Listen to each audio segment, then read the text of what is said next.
kahit simula ng buhay, ayan, isang pagpalang umaga po sa ating lahat at makilig na araw sa ating lahat.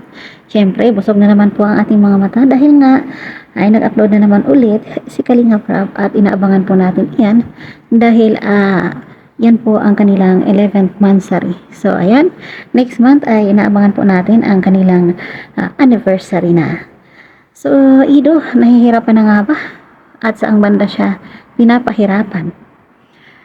Alam naman natin na talagang hindi siya nagbibiro at sabi nga niya na hindi lang ito pang content. So, panoorin muna natin ang kanyang sinabi.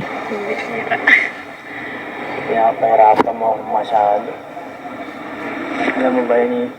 Ano pinagsasabi mo? Alam mo ba? Ang hirap ng mga kondisyon mo. Pero, kung yan talaga gusto mo, wala man akong magagawa eh. Suportahan lang kita. Kaya nang ginagawa ko. Yun naman eh. Kaya naman talaga. Ayun, klarong-klaro po ang sinabi ni Kalingap Ido na ganyan naman talaga, ayan, pinapahirapan kasi marami siyang mga kondisyones at sinabi nga ni Biancy na magpa-flight attendant pa nga siya. So, alam naman natin pag ganyan ang mangyari, siyempre LDR, di ba? So, marami daw sagabal, sabi ni Kalingap Ido.